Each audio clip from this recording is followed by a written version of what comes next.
People నమస్తే. ఈ రోజు టాపిక్ వచ్చేసరికి చాట్ జీపీటీ ప్రాంప్ట్. సో, ఈ యొక్క ప్రాంప్ట్‌తో మనం LinkedIn posts, resumes, project codes అట్లనే ప్రతి ఒక్క టాపిక్ మీద కంటెంట్ అయితే జనరేట్ చేసుకోవచ్చు. So, first ChatGPT open చేయండి. ఓపెన్ చేసిన తర్వాత నేను కామెంట్‌లో ప్రాంప్ట్ అయితే ఇచ్చాను. అది కాపీ చేసి పేస్ట్ అయితే చేసుకొని సెండ్ చేయండి. సెండ్ చేసిన తర్వాత మనకి మెసేజ్ ఇట్లా వస్తుందనమాట. ఇలా వచ్చిన తర్వాత నేను సపోజ్ మీకు ఎగ్జాంపుల్ కోసం లింక్డ్ఇన్ పోస్ట్ అనేది ఎట్లా జనరేట్ చేయాలో ఈ యొక్క ప్రాంప్ట్‌తో చూపిస్తా.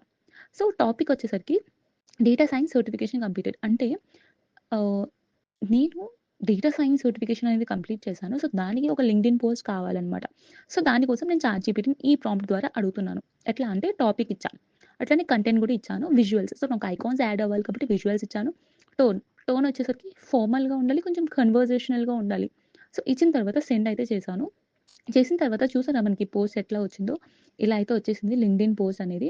సో, జస్ట్ కాపీ చేసి పేస్ట్ చేసుకోవచ్చు. నెక్స్ట్ వచ్చేసరికి ప్రాజెక్ట్ కోడ్ ఎట్లా జనరేట్ చేసుకోవాలి ఈ ప్రాంప్ట్‌తో అంటే, సో, సేమ్ అదే ఫాలో చేయాలి. ప్యాటర్న్ అయితే సేమ్ అండి.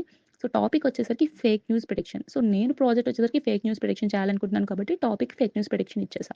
ఇచ్చిన తర్వాత కంటెంట్ వచ్చేసరికి నాకు పైథాన్ కోడ్‌లో కావాలి. So, Python code ఇచ్చేసా.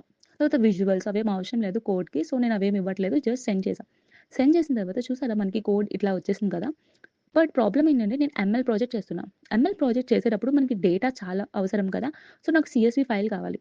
దానికోసం నేను చాట్‌జీపీటీని అడుగుతున్నాను. నాకు కొంచెం డేటా అయితే ఇవ్వి సీఎస్‌వి ఫైల్‌లో అని చెప్పేసి. సో, మన చాట్‌జీపీటీ సీఎస్‌వి ఫైల్‌లు ఇవ్వదండి. టెక్స్ట్ రూపంలో మనకి డేటా అయితే ఇచ్చేస్తుంది. సో, మనకి చూసారా సమ్ డేటా ఇచ్చేసింది. ఇచ్చిన తర్వాత దాన్ని నేను కాపీ చేసేసాను. కాపీ చేసిన తర్వాత దాన్ని సీఎస్‌వి ఫైల్‌లోకి కన్వర్ట్ చేయాలి.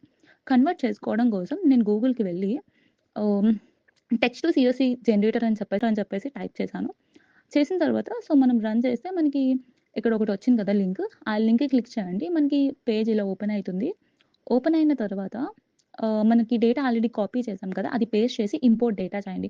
ఇంపోర్ట్ చేసిన తర్వాత మనకొక టేబుల్ ఫార్మాట్ అయితే డేటా అనేది కనిపిస్తుంది. దాన్ని మనం కన్వర్ట్ చేసుకోవాలి సీఎస్‌వి ఫైల్‌కి. సో, కన్వర్ట్ నొక్కిన తర్వాత మనకి సీఎస్‌వి ఫైల్‌లోకొస్తుంది. డౌన్‌లోడ్ చేసుకొని కోడ్ పనిచేస్తుందా, వర్క్ అవుతుందా లేదా అని చెప్పేసి మీకు కొలాబ్‌లో నేను చూపిస్తాను. సో, గూగుల్ కొలాబ్ ఓపెన్ చేసి అక్కడ ఫస్ట్ న్యూ నోట్‌బుక్ క్రియేట్ చేయండి. న్యూ నోట్‌బుక్ క్రియేట్ చేసిన తర్వాత నేను ఆల్రెడీ సీఎస్‌వి ఫైల్ అయితే డౌన్‌లోడ్ చేశాను కదా!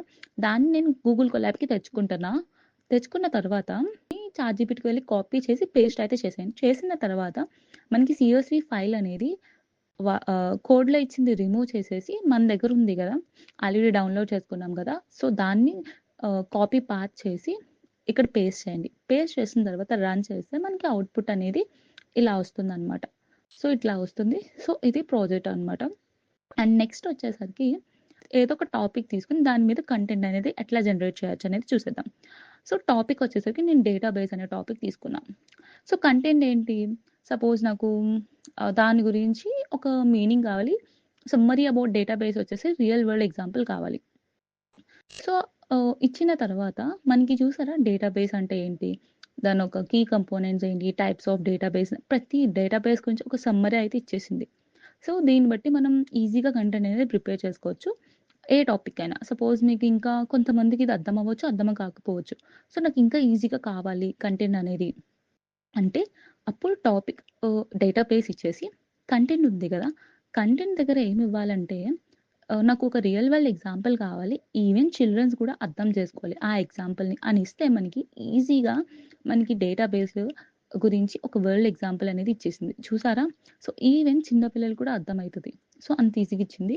ఇదైనా తీసుకోవచ్చు. మీ ఇష్టం రెండిట్లో మీకు ఏది కావాలో అది ప్రిఫర్ చేయండి. సో, తర్వాత వచ్చేసరికి నేను రెజ్యూమ్‌ని ఎట్లా ప్రిపేర్ చేసుకోవాలి అని చెప్పేసి చెప్పబోతున్నా. సో, టాపిక్ వచ్చేసరికి రెజ్యూమ్ క్రియేషన్. సో, నేను రెజ్యూమ్ అనేది క్రియేట్ చేయాలనుకుంటున్నాను.